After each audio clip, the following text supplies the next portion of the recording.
Assalamualaikum warahmatullahi wabarakatuh.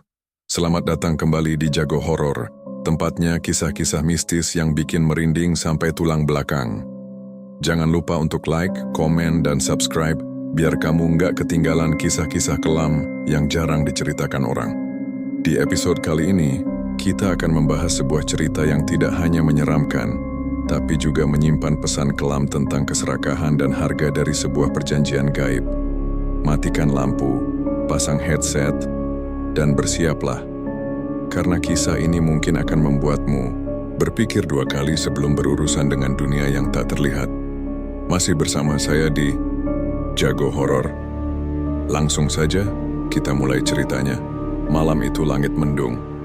Angin bertiup pelan tapi menusuk membuat suasana semakin dingin. Di ujung gang sempit ada sebuah warung kopi kecil yang hanya diterangi satu lampu neon redup. Di salah satu sudutnya, duduk seorang pria berumur sekitar 40 tahun. Wajahnya sayu, matanya sembab, dan tangannya menggenggam gelas kopi yang sudah dingin. Pria itu adalah Pak Karso. Dulu Pak Karso dikenal sebagai pengusaha percetakan yang cukup sukses di daerahnya. Tapi beberapa bulan terakhir usahanya mulai goyah. Mesin cetaknya rusak, orderan sepi, dan hutang menumpuk. Ia sudah mencoba berbagai cara untuk menyelamatkan usahanya, tapi semua gagal. Bahkan mobil satu-satunya pun sudah digadaikan. Duh, Gusti, aku kudu piye maneh. Gumamnya pelan sambil menatap kosong ke arah jalan. Suara motor mendekat. Seorang pria bertubuh tambun turun dari motor matiknya, lalu berjalan mendekati warung. "Lah iki, wong susah kok ngopi sendirian wae," kata pria itu sambil tertawa kecil. Dia adalah Erwin, teman lama Pak Karso yang dulu sering nongkrong bareng waktu mereka masih muda.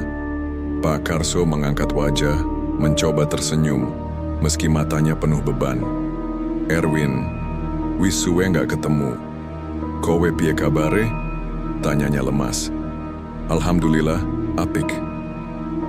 Aku saiki bisnis barang antik." "Laris manis," jawab Erwin sambil duduk di depan Karso. Ia memesan kopi pada penjaga warung, lalu menatap Pak Karso dengan ekspresi prihatin. "Lah kowe piye? Kok wajahmu koyok wong ilang dalan?" Pak Karso hanya menghela napas panjang. Tanpa diminta, ia mulai menceritakan semua kesulitannya. Mulai dari usahanya yang hampir bangkrut, istrinya yang stres, sampai anak-anaknya yang mulai menanyakan kenapa mereka tak bisa beli beras seperti biasanya. Erwin hanya mengangguk-angguk. Lalu setelah suasana hening beberapa detik, ia bersandar dan berbisik pelan. "Sebenarnya, ada cara cepat, tapi nggak semua orang berani." Pak Karso menatap heran. "Cara cepat opo maksudnya? Ngerti Bang Goib?" Pak Karso mengernyit. "Loh, Bang Goib? Kayak ilmu-ilmu klinik kui." Erwin tersenyum tipis lalu meneguk kopinya sebelum bicara lagi. "Gak sengerising kowe bayangke, tapi iya, ini bukan bank biasa.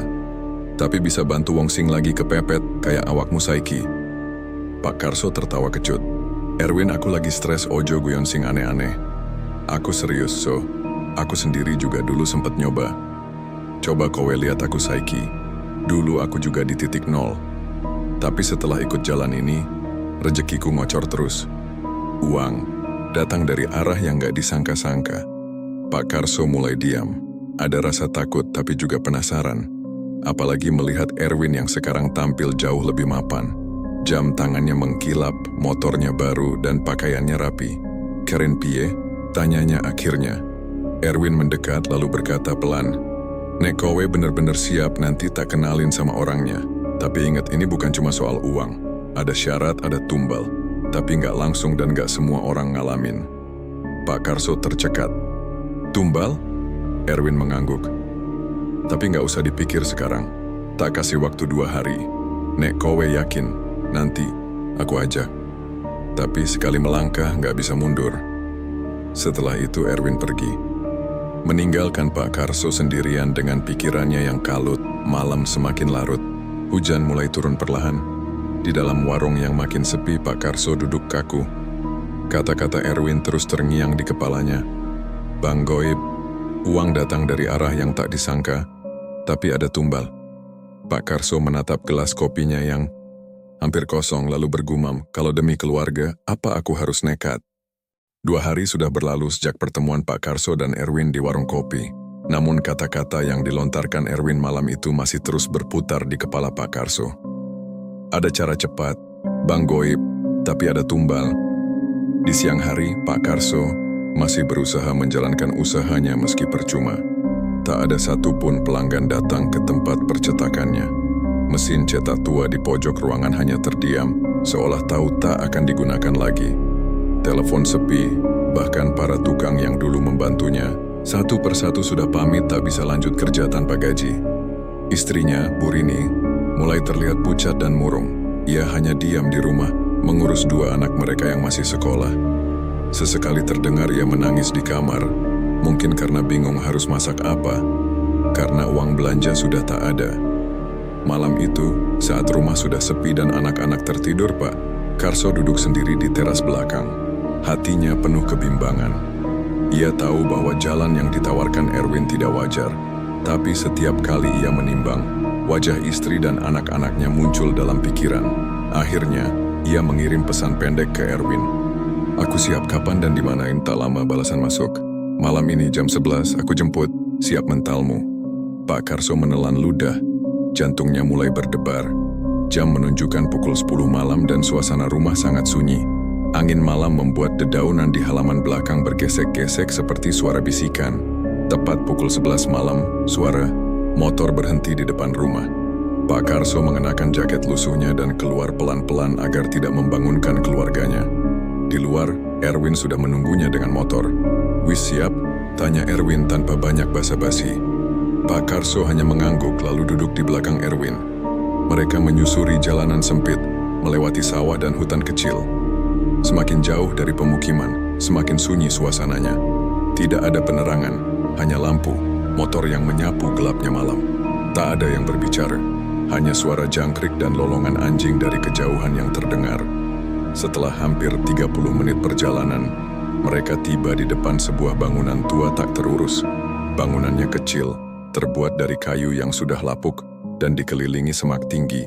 Di atas pintu bangunan itu tergantung kain putih kumal, yang tampaknya pernah digunakan untuk ritual. Erwin mematikan motor. "Ayo kita masuk." Mereka melangkah perlahan. Di dalam hanya ada satu ruangan dengan tikar pandan dan beberapa lilin yang menyala. Aroma kemenyan langsung menyambut begitu pintu dibuka. Di sudut ruangan, duduk seorang lelaki tua berjubah hitam. Matanya tajam dan wajahnya ditutupi garis-garis keriput seperti kulit kayu. "Kowe sing arep ngelakoni?" tanya lelaki itu tanpa memperkenalkan diri. Pak Karso menelan ludah lalu menjawab pelan, "Inggih, aku siap." Lelaki tua itu menatapnya lama. Lalu ia mengangguk dan mulai mengambil segenggam bunga dan dupa dari kotak kecil di sebelahnya. Ia menyalakan dupa itu dan mulai membaca mantra dalam bahasa yang tidak dimengerti Pak Karso. Setelah beberapa menit, suasana berubah. Udara dalam ruangan terasa berat. Lampu lilin berkedip-kedip seolah ada angin, padahal semua pintu tertutup. Tubuh Pak Karso mulai menggigil, bukan karena dingin, tapi karena firasat aneh yang tiba-tiba muncul. Tiba-tiba suara lelaki tua itu berubah, lebih berat, lebih dalam, seperti bukan suara manusia. "Bang Goib bukan tempat memberi, tapi tempat menukar. Apa yang kamu inginkan akan kamu dapat, tapi kamu harus membayar dengan apa yang paling kamu cintai." Pak Karso ingin bertanya lebih lanjut, tapi lidahnya terasa keluh. Keringat dingin mulai menetes di keningnya. "Mulai malam ini, uang akan datang padamu. Tapi setiap Jumat Kliwon, kami akan mengambil bagian darimu," lanjut suara itu. Lalu lelaki tua itu mengulurkan tangan. Di telapak tangannya ada kertas kuning dengan tulisan dan simbol aneh. "Ini perjanjianmu. Bakar kertas ini saat kamu sampai di rumah, maka semuanya dimulai." Dengan tangan gemetar, Pak Karso mengambil kertas itu. Erwin membawanya pulang dengan motor. Tak satu kata pun diucapkan selama perjalanan pulang. Sesampainya di rumah, Pak Karso berjalan perlahan ke dapur, mengambil korek api, dan membakar kertas itu di atas piring logam. Asapnya putih pekat, dan bau aneh tercium, seperti campuran kemenyan, darah, dan sesuatu yang membusuk. Malam itu Pak Karso tak bisa tidur, tapi anehnya, pagi harinya, ia menemukan seikat uang dalam laci meja yang kemarin kosong. Uang pecahan 100.000, tebal, rapi, dan wangi. Ia memandangi uang itu lama. Di satu sisi ia bahagia, tapi di sisi lain tubuhnya mulai menggigil. Ia tahu, semua sudah dimulai. Dan tidak ada jalan kembali. Sudah seminggu berlalu sejak malam perjanjian itu. Pagi-pagi sekali, Pak Karso duduk di meja kerjanya dengan segelas teh panas. Di hadapannya, seikat uang pecahan 100.000 tampak masih terbungkus rapi. Uang itu muncul kembali tadi malam, tanpa suara, tanpa tanda. Begitu saja ada di dalam laci yang sebelumnya kosong. Jumlahnya tak tanggung-tanggung, 20 juta, bahkan lebih banyak dari hari pertama. Meski merasa ngeri, Pak Karso tetap menerima. Ia tahu, uang itu bukan datang dari hal biasa, tapi ia mencoba menenangkan diri. Yang penting aku bisa nafkahi keluargaku dulu. Urusan belakang, pikir nanti, batinnya. Hari itu ia pergi ke pasar dan membeli banyak kebutuhan rumah. Beras 5 karung, telur 2 rak, minyak, gula, bahkan ia sempat membelikan istri dan anak-anaknya baju baru. Burini sempat heran dan bertanya, "Bapak dapat uang dari mana?" Pak Karso hanya menjawab pendek, "Ada rezeki lewat teman lama." Ia tidak ingin istrinya tahu apa yang sebenarnya terjadi. Semenjak itu, rumah Pak Karso perlahan-lahan kembali hidup. Warung kecil yang dulu sempat tutup dibuka lagi, anak-anaknya bisa jajan ke sekolah, dan wajah Burini kembali cerah. Namun kebahagiaan itu tidak berlangsung lama. Malam Jumat Kliwon datang, awalnya seperti malam biasa. Tapi sekitar pukul 1 dini hari, Pak Karso terbangun dari tidurnya. Bukan karena mimpi, tapi karena bau aneh yang tiba-tiba memenuhi kamar. Bau busuk seperti bangkai bercampur dupa yang menyengat. Ia bangkit pelan-pelan dan melihat ke sekeliling. Lampu kamar menyala redup dan suasana terasa dingin. Bukan dingin biasa, tapi seperti hawa lembab dari dalam tanah. Saat itulah ia mendengar suara ketukan dari arah dapur. Tok, tok, tok, pelan, teratur. Seolah ada seseorang memukul-mukul meja. Pak Karso ragu-ragu bangun, tapi rasa penasaran lebih kuat. Ia melangkah keluar kamar dan menuju dapur. Tapi saat tiba di sana tak ada siapa-siapa. Meja makan kosong, kompor mati. Semua terlihat normal, tapi bau itu masih ada. Ketika ia hendak berbalik, tiba-tiba ia melihat sesuatu di bawah meja. Seekor ayam putih, matanya merah menyala, dan tubuhnya dipenuhi darah segar. Ayam itu mematung, tak bergerak tapi menatap lurus. Ke arah Pak Karso. Jantung Pak Karso berdegup kencang. Ia tak bisa bicara, tak bisa bergerak. Tubuhnya kaku. Tiba-tiba ayam itu mengeluarkan suara. Bayaran pertama. Lalu ayam itu roboh. Mati seketika. Darahnya mengalir ke lantai, membentuk pola aneh seperti simbol-simbol yang ia lihat di kertas perjanjian dulu. Pak Karso mundur perlahan, lalu lari ke kamar. Ia memeluk istrinya yang masih tidur. Tubuhnya gemetar seperti anak kecil.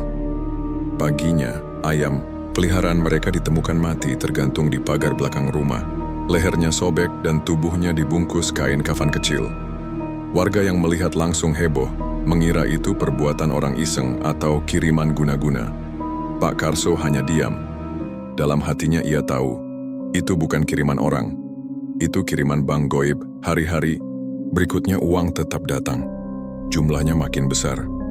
Setiap malam Pak Karso menemukan uang dalam lemari, di bawah kasur, bahkan pernah muncul di dalam kulkas. Tidak ada suara, tidak ada tanda. Tapi selalu muncul setiap hari Kamis malam. Bisnis percetakannya kini hidup lagi. Ia membeli mesin baru, merekrut karyawan, dan mulai dikenal banyak orang. Tapi setiap Jumat Kliwon, sesuatu yang aneh dan mengerikan selalu terjadi. Jumat Kliwon berikutnya, kucing peliharaan anaknya ditemukan mati tergantung di langit-langit ruang tamu.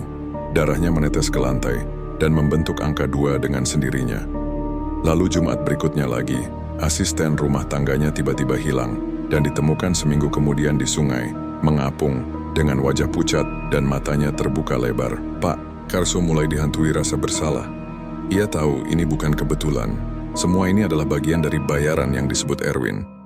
Ia mencoba bicara pada Erwin, tapi pria itu hanya berkata, "Kowe wis mlebu, jalan ini nggak bisa diundur."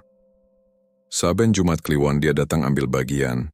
Siap-siap Karso, bayarannya makin besar. Pak Karso mulai merasa terperangkap. Ia tak bisa kembali. Uang terus datang, tapi rasa takut dan firasat buruk juga ikut tumbuh. Ia mulai sulit tidur, wajahnya semakin pucat. Setiap malam terasa seperti mimpi buruk yang tak kunjung. Usai dan malam Jumat Kliwon berikutnya sudah semakin dekat. Hari-hari menjelang Jumat Kliwon berikutnya terasa lebih berat dari sebelumnya. Wajah Pak Karso kini makin tirus, matanya cekung, dan sering termenung tanpa suara. Di luar, orang-orang mulai memperhatikan perubahan hidupnya. Bisnisnya ramai, rumahnya makin mewah, dan setiap pagi terlihat mobil baru di halaman. Tapi di dalam hatinya, Pak Karso dilanda ketakutan yang tak bisa dijelaskan. Setiap Jumat Kliwon membawa korban, ayam, kucing, orang rumah. Ia tidak tahu siapa yang akan jadi tumbal berikutnya. Ia sudah mencoba berbagai cara, berdoa, membersihkan rumah, bahkan memanggil ustaz. Tapi anehnya, setiap kali ada yang mencoba membersihkan rumah itu, mereka jatuh sakit atau tiba-tiba membatalkan janji. Erwin pun sudah mulai sulit ditemui. Ketika dihubungi, pesannya hanya satu. Jangan lawan, jalani saja, dia sudah milih kamu. Suatu malam sekitar jam 2 pagi, Pak Karso terbangun karena mendengar suara anak kecil menangis.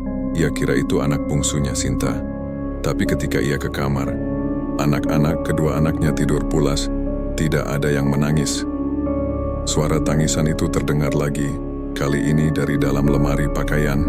Dengan tubuh gemetar, Pak Karso membuka lemari, dan seketika ia melihat bayangan hitam berdiri membelakanginya. Tingginya seperti anak kecil, tapi tubuhnya kurus dan rambutnya panjang menjuntai hingga ke lantai. Bayangan itu perlahan berbalik. Wajahnya kosong, tak punya mata, tak punya hidung. Hanya mulut lebar yang menyeringai memperlihatkan gigi-gigi runcing berlapis-lapis. Makhluk itu berkata, "Tumbal berikutnya, yang paling kamu sayang." Sekejap, bayangan itu menghilang. Pak Karso terduduk di lantai. Jantungnya berdetak tak karuan. Ia tahu makhluk itu bukan sekadar ancaman. Ia benar-benar akan mengambil seseorang dari keluarganya. Keesokan harinya Sinta, anak bungsunya yang masih duduk di kelas 3 SD, mulai bersikap aneh. Anak ceria itu kini pendiam. Matanya kosong, sering bengong di depan jendela. Kadang-kadang ia berbicara sendiri. Saat Bu Rini bertanya, "Sinta, kamu ngomong sama siapa?" Anak itu menjawab lirih, "Sama teman baru di lemari, namanya Kakak." Hitam. Bu Rini pikir anaknya hanya berhayal, tapi bagi Pak Karso itu seperti tusukan di dada. Ia mulai menyadari, Sinta mungkin yang dipilih. Pak Karso makin panik. Ia mencoba memutus perjanjian itu, mencari dukun yang katanya bisa menutup jalan pesugihan. Tapi semua gagal. Beberapa dukun bahkan menolak membantu setelah mendengar kata Bang Goib. "Kowe orang ngerti, Karso. Kuwi dudu jin biasa. Kuwi makhluk pengambil dari dimensi lain. Sekali kamu setuju, jiwamu bukan milikmu lagi," kata salah satu dukun tua di pelosok desa yang langsung mengusirnya. Di rumah Sinta makin parah. Ia sering mimisan, kulitnya pucat, dan tidur malamnya penuh jeritan. Suatu malam Pak Karso terbangun karena mendengar suara tawa anak kecil yang menggema di seluruh rumah. Ia lari ke kamar Sinta. Anaknya tidak ada di tempat tidur. Ia mencari ke seluruh rumah dan menemukannya di loteng, duduk sendiri, menatap ke langit-langit. "Sinta, ngapain kamu di sini?" teriaknya. Sinta menoleh perlahan. Wajahnya pucat, matanya hitam seluruhnya. Ia tersenyum dan berkata dengan suara bukan suaranya, "Ayah sudah janji, ayah yang pilih aku." Pak Karso jatuh terduduk, air matanya mengalir deras. Ia tahu, semua ini karena dirinya. Uang, kekayaan, kesuksesan semua dibayar dengan nyawa. Ia memeluk Sinta erat-erat. "Ampuni Bapak, Nak, ampuni Bapak." Malam itu Sinta jatuh koma. Dokter tak bisa menjelaskan penyebabnya. Tidak ada penyakit, tidak ada luka. Tapi tubuhnya dingin seperti es. Hanya detak jantungnya yang lemah menjadi tanda ia masih hidup. Bu Rini menangis setiap hari di samping ranjang Sinta. Ia tidak tahu apa yang sedang terjadi, sementara Pak Karso hanya bisa menunduk. Ia ingin jujur, Tapi bagaimana ia bisa berkata bahwa semua ini karena ia menjual jiwanya? Jumat Kliwon berikutnya datang. Dan saat jam menunjukkan pukul 3 pagi, Sinta berhenti bernapas. Pak Karso meraung, seperti orang gila. Tubuh anaknya dingin. Di leher Sinta, ada tanda aneh seperti segel hitam. Sama persis seperti simbol yang dulu ia lihat di kertas perjanjian. Bu Rini pingsan di tempat. Rumah itu berubah jadi lautan duka, tapi hanya satu orang yang tahu penyebabnya. Pak Karso ia duduk di sudut kamar, menatap tubuh anaknya yang tak bernyawa. Ia tidak menangis lagi, hanya menatap kosong seperti jiwanya ikut pergi bersama Sinta. Dan di telinganya, suara itu kembali terdengar. Bayaranmu belum selesai. Rumah Pak Karso yang dulu dipenuhi tawa kini berubah sunyi. Sejak kepergian Sinta, suasana rumah seperti mati. Tirai-tirai selalu tertutup, lampu hanya menyala sebagian, dan suara tawa sudah lama tak terdengar. Bu Rini tak banyak bicara. Sejak pemakaman anak bungsunya, ia berubah menjadi sosok yang murung. Setiap hari hanya duduk di samping kamar Sinta yang kini terkunci. Kadang ia termenung sambil memegang baju kecil milik anaknya, kadang menangis diam-diam di dapur. Pak Karso pun tak kalah hancur. Ia berhenti mengurus usaha, berhenti bertemu orang, dan hanya berdiam diri di ruang tamu. Uang tetap datang, jumlahnya makin besar, tapi tak satu pun ia gunakan. Uang itu hanya ditumpuk dalam kardus besar di pojok kamar. Namun meski ia mencoba, diam dan menahan semuanya sendiri, Bu Rini mulai mencurigai sesuatu. Ia sering memergoki Pak Karso berbicara sendiri di kamar. Pernah suatu malam ia melihat suaminya sedang menatap cermin dan bergumam dalam bahasa yang ia tak pahami. Saat ditanya, Pak Karso hanya bilang, "Bapak capek, Rin, banyak pikiran." Tapi semakin hari, kecurigaan itu makin kuat. Terutama saat ia membuka lemari Pak Karso secara tak sengaja dan menemukan segepok uang yang terbungkus kain kafan kecil. Di bawahnya, ada kertas kuning lusuh berisi tulisan tangan dan tanda merah seperti darah. "Ya Allah, ini apa?" bisik Bu Rini gemetar. Di malam yang sama ia menunggu Pak Karso tidur, lalu mengambil kertas itu dan membacanya perlahan. Meski tulisannya aneh dan berantakan, ia bisa menangkap inti isinya, perjanjian dengan makhluk goib.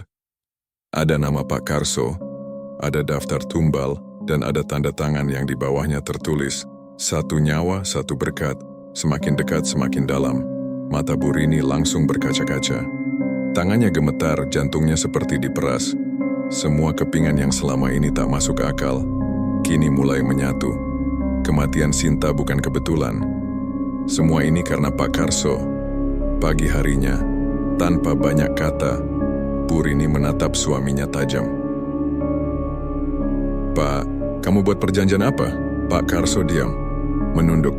Jawab, "Pak, kamu yang bikin Sinta mati. Kamu yang buka pintu buat setan masuk ke rumah ini, kan?" Tangis Bu Rini pecah. Ia mengguncang tubuh suaminya, memukul dadanya, menangis seperti orang gila. Pak Karso hanya bisa berlutut, menangis di lantai. "Maaf, Rin. Bapak cuma pengen usaha kita bangkit. Bapak cuma pengen kamu dan anak-anak hidup enak. Bapak nggak sangka akan sejauh ini. Tapi nyawa, Pak. Sinta mati, Pak." Teriak Bu Rini histeris. Hari itu juga Bu Rini membawa anak pertamanya pergi dari rumah. Ia tidak peduli lagi dengan uang, rumah, atau apapun. Ia hanya ingin anaknya yang satu lagi tetap hidup. Malam itu Pak Karso benar-benar sendiri. Ia duduk di ruang tengah, dikelilingi tumpukan uang yang kini terasa seperti kertas kutukan.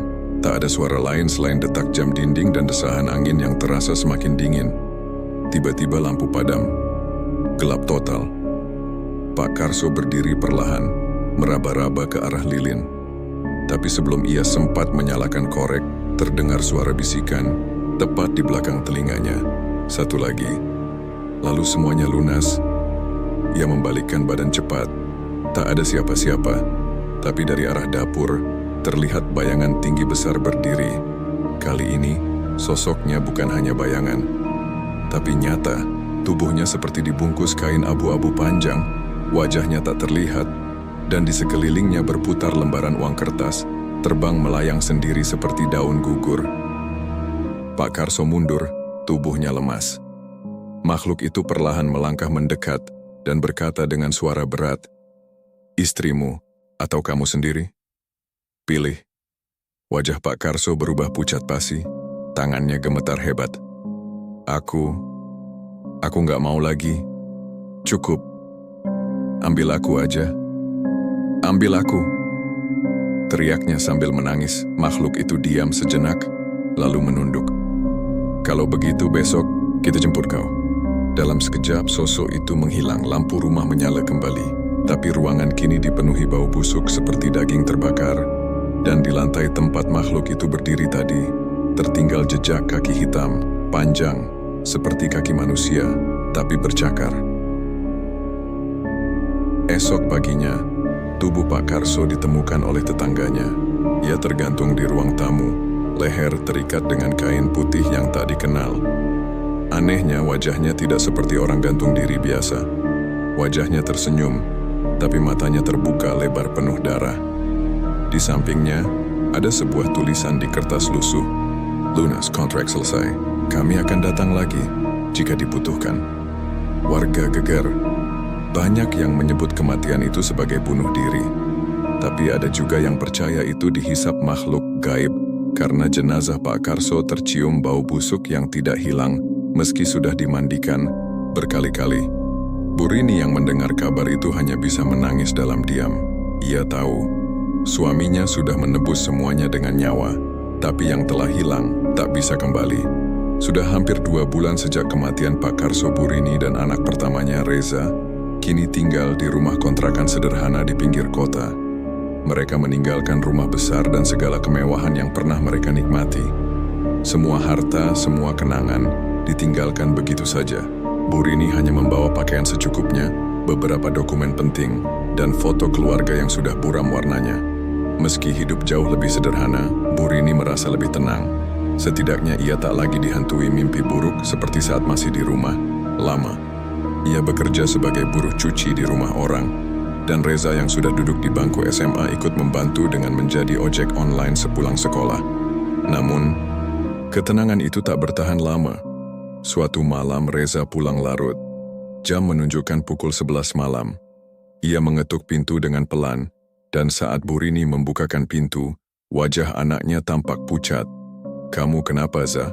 tanya Bu Rini cemas. Reza tak langsung menjawab. Ia masuk ke dalam rumah, duduk di kursi kayu dekat dapur, dan menunduk dalam diam. "Ada yang ikut aku tadi, Bu?" bisiknya pelan. Bu Rini langsung merinding. "Apa maksud kamu?" "Tadi aku antar penumpang ke daerah Sawah Gede, ke kampung tua yang katanya angker. Di tengah jalan pulang aku ngerasa kayak ada yang duduk di belakang. Berat banget. Padahal gak ada siapa-siapa." Bu Rini langsung merasa sesak. Ia teringat sesuatu yang dulu pernah dikatakan Erwin ke Pak Karso, yang ia dengar secara tak sengaja. "Kalau udah buka pintu, keluargamu ikut kebagian." Malam itu Bu Rini memeluk anaknya erat-erat. Ia tahu, ini bukan sekadar mimpi buruk.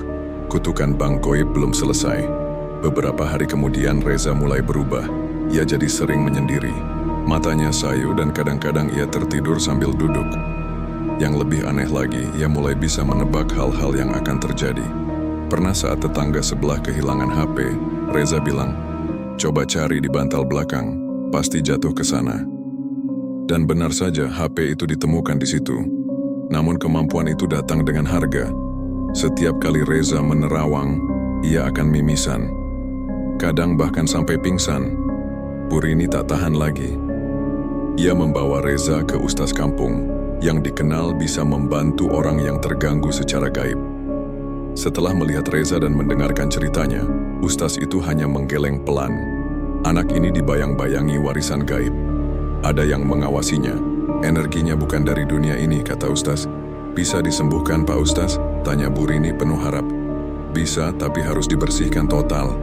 Semua sisa perjanjian yang pernah dibuat harus dimusnahkan, termasuk kertas kontrak, uangnya, dan jejak-jejak ritualnya. Masalahnya, semua itu masih tertinggal di rumah lama. Rumah yang kini kosong, terkunci, dan ditinggalkan oleh semua orang karena dianggap angker." Malam berikutnya, Reza bermimpi. Dalam mimpinya, ia berdiri di ruang tamu rumah lamanya. Di hadapannya berdiri sosok tinggi besar yang dulu pernah datang ke Pak Karso, berjubah abu-abu, wajah tertutup, dan dikelilingi kertas uang yang beterbangan. Makhluk itu berkata, "Kau anak dari pemilik perjanjian, warisan telah kau terima, gunakan atau hancur." Reza terbangun dengan nafas tersengal-sengal dan peluh dingin membasahi tubuhnya. Di bawah bantalnya ada uang 100 ribuan, padahal ia yakin tidak pernah menaruhnya di sana. Esok harinya, Reza berkata pada ibunya, "Bu, kita harus kembali ke rumah lama." Bu Rini yang mendengarnya langsung syok. "Enggak, kita udah tinggalin tempat itu. Bapak kamu, Sinta, semua mulai dari sana. Tapi itu satu-satunya cara. Kalau kita nggak musnahin semuanya, mereka akan terus ngejar aku, Bu." Dengan berat hati, Bu Rini akhirnya setuju. Malam itu juga mereka berdua kembali ke rumah lama. Rumah besar itu kini kusam, dindingnya penuh lumut, dan halaman depannya dipenuhi rumput liar. Beberapa jendela pecah dan pintunya masih terkunci dengan rantai yang berkarat. Saat mereka masuk, udara dingin langsung menyergap. Rumah itu tak berubah, tetap menyeramkan, tetap sunyi. Tapi saat Reza melangkah ke dalam, ia seperti mendengar bisikan suara ayahnya. "Maafkan Bapak, Za." Mereka masuk ke kamar Pak Karso, membuka lemari tua, dan menemukan kotak besi kecil. Di dalamnya ada kertas kontrak pesugihan, segel darah, dan uang yang dibungkus kain kafan. Dengan air mata menetes, Bu Rini membacakan doa. Reza menyiram isi kotak itu dengan minyak tanah dan membakarnya di halaman belakang. Ketika api menyala, terdengar jeritan panjang dari dalam rumah, seperti suara makhluk yang marah, melolong dan menggema. Seluruh rumah bergetar, kaca pecah, dan lampu-lampu padam. Tapi Reza berdiri tegak, menggenggam tangan ibunya. "Ayo Bu, kita pergi. Sekarang benar-benar selesai." Sejak malam itu, hidup mereka perlahan kembali normal. Reza berhenti mimisan, berhenti melihat makhluk-makhluk aneh. Ia kembali sekolah, kembali bekerja. Bu Rini pun mulai tersenyum lagi. Tapi mereka berdua tahu, apa yang pernah terjadi takkan pernah bisa dilupakan. Di lubuk hati terdalam, mereka menyimpan pelajaran paling penting dari semua ini. Jangan pernah tergiur kekayaan instan. Karena kadang, yang dibayar bukan dengan uang, tapi dengan nyawa. Namanya Pak Soleh, lelaki berumur 55 tahun. Tinggal tak jauh dari rumah lama Pak Karso. Ia adalah pensiunan pegawai kelurahan yang kini sehari-hari mengurus kebun kecil dan beternak ayam. Ia bukan orang yang suka ikut campur, tapi sejak rumah Pak Karso ditinggalkan, ia merasa ada yang tak beres. Banyak warga bilang rumah itu berhantu. Bahkan anak-anak kampung tak ada yang berani bermain di dekat pagar rumah tersebut. Tapi bagi Pak Soleh, semua itu cuma bualan. Ia tak percaya hal gaib. Menurutnya, jika seseorang benar-benar kuat imannya, maka tidak ada yang bisa mengganggu. Namun keyakinannya mulai goyah suatu malam. Malam itu, Pak Soleh sedang duduk di teras sambil menyeruput kopi. Angin bertiup pelan, langit gelap, dan suara jangkrik bersahutan. Tiba-tiba ia melihat cahaya samar di dalam rumah Pak Karso yang seharusnya kosong. Awalnya ia mengira ada maling. Maka ia segera mengambil senter dan tongkat kayu, lalu berjalan pelan-pelan menuju rumah itu. Sesampainya di depan, pintu gerbang rumah itu terbuka sendiri, padahal sebelumnya selalu tertutup dan terkunci dengan rantai. Ia melangkah masuk. Di dalam, rumah itu gelap, lembab, dan berbau tanah basah. Tapi yang membuat Pak Soleh berhenti adalah suara ketukan dari dalam tanah. Duk, duk, duk. Suaranya teratur, seperti seseorang sedang mencoba keluar dari bawah lantai. Pak Soleh menyalakan senter dan mengikuti suara itu. Ia berhenti di ruang tengah, tempat Pak Karso dulu ditemukan, gantung diri. Lantai kayunya retak dan ada bekas hitam di bagian tengah. Tanpa tahu kenapa, Pak Soleh terdorong untuk mengangkat papan lantai yang longgar. Dan di sanalah ia menemukannya, sebuah peti besi kecil berkarat, terkubur dangkal, terikat dengan kain, merah dan penuh tulisan Arab yang terbalik. Tangannya gemetar saat menyentuh peti itu. Udara di sekitarnya mendadak dingin. Ia hampir menutupnya kembali, tapi rasa penasaran mengalahkan rasa takutnya. ia bawa peti itu pulang. Malam harinya, Pak Soleh memutuskan membuka peti tersebut di gudangnya. Di dalamnya ia menemukan benda-benda aneh, segenggam rambut manusia kuku kering, kepingan uang emas, dan sebuah kertas lusuh bertuliskan, siapa membuka, terikat selamanya. Bayarannya akan ditagih. Pak Soleh langsung menutup peti itu dan menyimpannya kembali. Tapi malam itu tidurnya tak nyenyak. Ia mimpi berada di padang pasir luas, dikelilingi sosok-sosok tinggi berjubah kelabu. Mereka tak berbicara, hanya menatap, dan salah satu dari mereka menunjuk Pak Soleh sambil berkata dalam suara berat, "Warisan sudah kamu buka, bersiaplah menerima." Hari-hari berikutnya, Pak Soleh mulai mengalami keanehan. Ayam-ayamnya mati satu persatu tanpa luka, tapi matanya putih semua. Air sumur di belakang rumah berubah menjadi keruh seperti darah. Dan tiap malam, ia mendengar suara langkah kaki di atap, seperti seseorang berputar-putar di atas rumahnya. Pak Soleh mulai panik. Ia membawa peti itu ke ustaz yang sama yang pernah membantu Bu Rini. Begitu melihat peti itu, ustaz langsung menjauh. "Pak, benda ini bukan sekadar benda. Ini sisa perjanjian. Bukan milik jenazah, tapi milik iblis. Bapak nggak boleh sentuh itu lagi." "Apa yang harus saya lakukan?" tanya Pak Soleh. "Harus dikembalikan, tapi bukan dikubur sembarangan. Harus dikubur di tempat ritual asalnya, disegel, dan didoakan 7 malam berturut-turut. Kalau tidak, Bapak bisa jadi tumbalnya selanjutnya." Tapi sebelum sempat melakukan itu, malam berikutnya terjadi sesuatu yang mengerikan. Pak Soleh menghilang. Warga menemukan pintu rumahnya terbuka lebar. Tidak ada tanda-tanda perampokan, tapi di ruang tamu terdapat jejak kaki penuh lumpur menuju gudang. Di gudang semua barang berantakan, dan peti itu sudah tak ada. Yang tertinggal hanya secarik kain merah, basah oleh darah dengan tulisan, "Siapa yang membuka, harus menutup dengan nyawa." Kabar hilangnya Pak Soleh menyebar cepat. Warga kampung mulai percaya bahwa rumah Pak Karso dan semua benda peninggalannya memang benar-benar terkutuk. Bahkan ada yang bilang melihat sosok tinggi berjubah berdiri di loteng rumah Pak Soleh malam sebelum ia menghilang.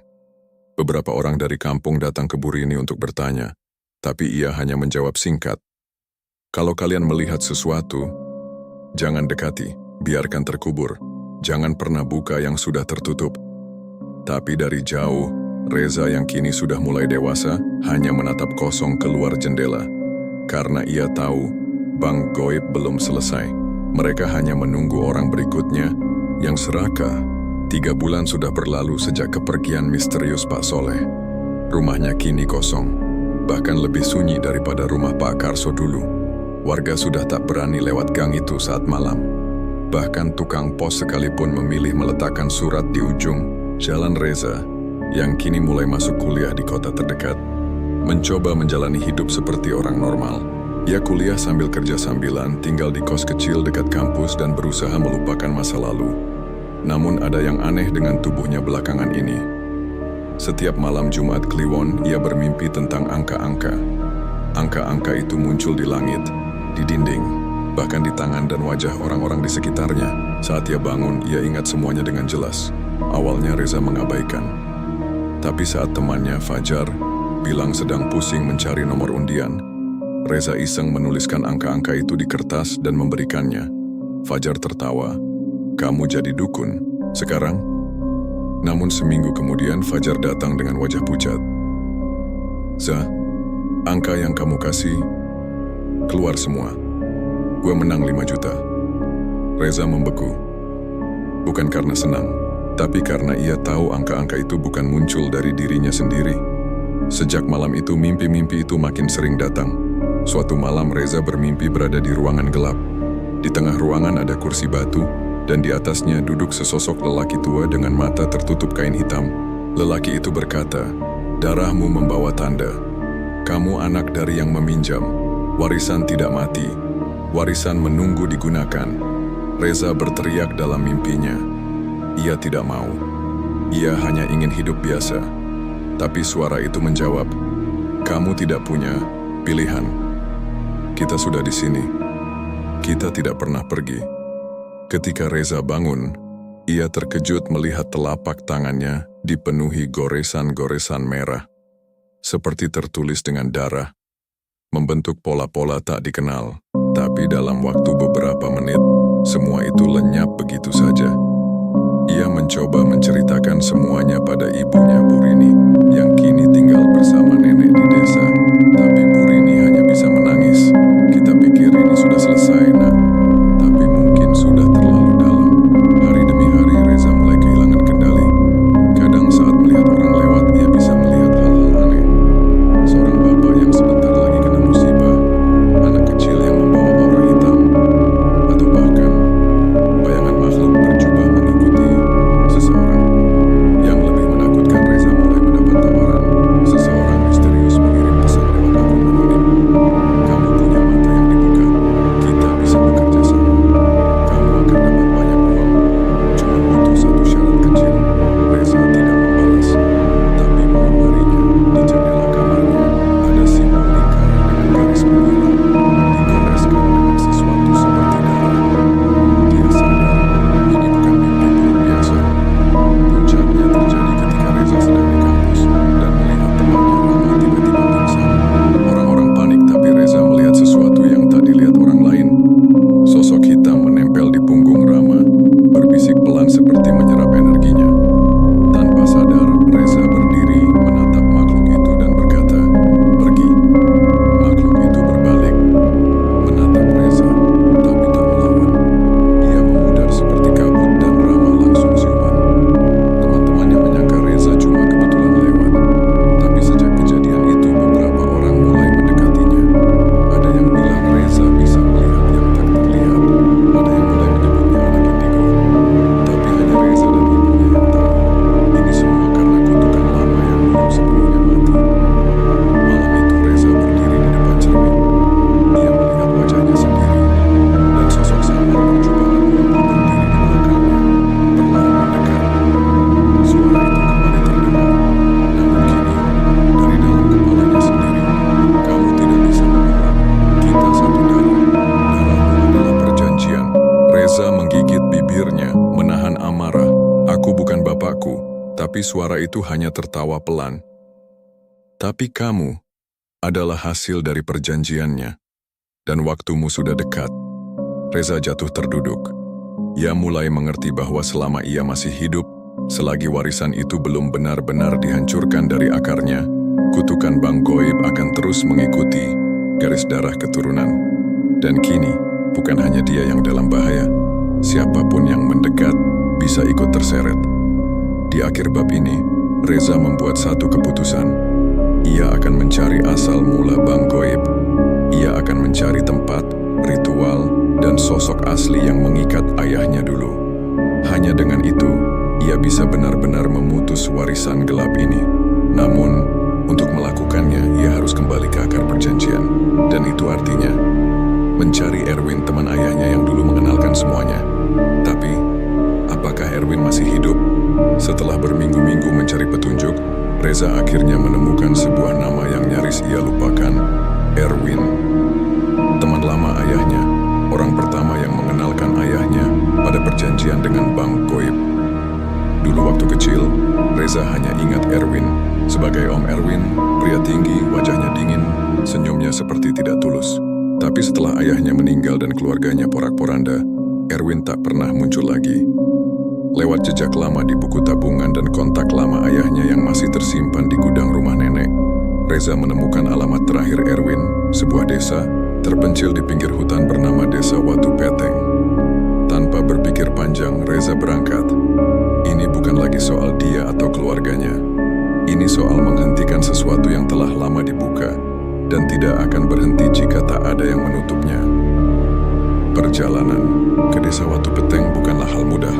Jalan rusak, tidak ada sinyal, dan sepanjang jalan Reza merasa seperti ada yang memperhatikan dari balik pepohonan. Bahkan supir ojek yang membawanya berhenti di tengah jalan dan menolak masuk lebih jauh. "Maaf mas, saya nggak berani ke dalam. Sudah banyak yang masuk, nggak keluar lagi." Reza melanjutkan dengan berjalan kaki. Sore menjelang maghrib, ia sampai di desa. Desa itu sunyi. Rumah-rumah berdiri, tapi seperti tak berpenghuni. Jendela tertutup semua. Tidak ada suara manusia, hanya suara angin dan daun-daun kering yang berguguran. Tapi di ujung desa ada satu rumah besar yang lampunya menyala. Rumah itu milik Erwin. Reza mengetuk pintu dengan hati-hati. Tak lama kemudian, pintu terbuka. Muncul seorang pria tua dengan rambut memutih tapi wajahnya masih dikenali. Matanya tajam, senyum dingin itu masih sama. Reza, ucapnya lirih. Kamu akhirnya datang juga. Reza kaget. Bapak tahu saya akan datang. Erwin mengangguk pelan. Bang Goib tak pernah melepaskan garis darah. Kau adalah bagian dari perjanjian itu, Reza. Sejak kau dilahirkan. Reza langsung menegaskan tujuannya. Ia tidak ingin meneruskan apapun. Ia ingin menghentikan semuanya. Ia ingin mengakhiri kutukan ini. Tapi Erwin tertawa pelan. Bukan tawa bahagia, tapi tawa getir. Kau kira ini seperti lilin yang bisa ditiup mati? Tidak semudah itu, nak. Ini bukan sekadar perjanjian.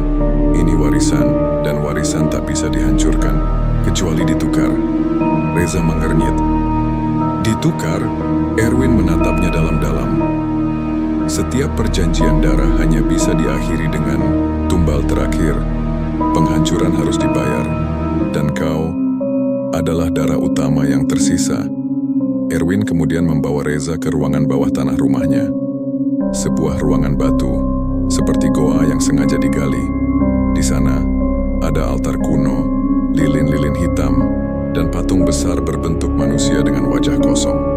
Di dinding tertulis dengan darah kering, yang memutus harus mengorbankan dirinya.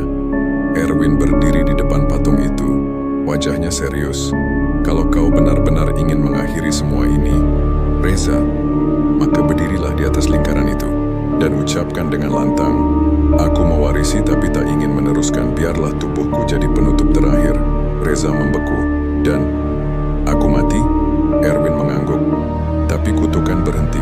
Tidak ada lagi mimpi, tidak ada lagi suara, tidak ada lagi tumbal. Air mata Reza menetes. Ia masih muda, ia masih ingin hidup. Tapi ia juga tahu, jika tidak dia yang mengakhiri, kutukan ini akan terus turun ke anak-anaknya kelak, ke orang-orang yang mencintainya. Ia menatap ke langit-langit, gua, lalu ke tanah. Akhirnya ia melangkah pelan, berdiri di tengah lingkaran. Tangannya gemetar, lalu ia berseru, aku mewarisi, tapi tak ingin meneruskan. Biarlah tubuhku jadi penutup terakhir. Semua lilin padam. Tanah bergetar, suara jeritan muncul dari dinding. Bukan dari makhluk tapi dari perjanjian yang tercerabut.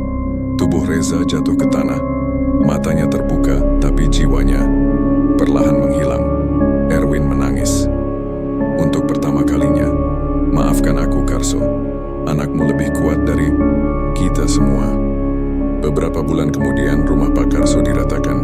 Rumah Pak Soleh dijual, tapi tidak ada gangguan lagi. Semua mimpi buruk berhenti.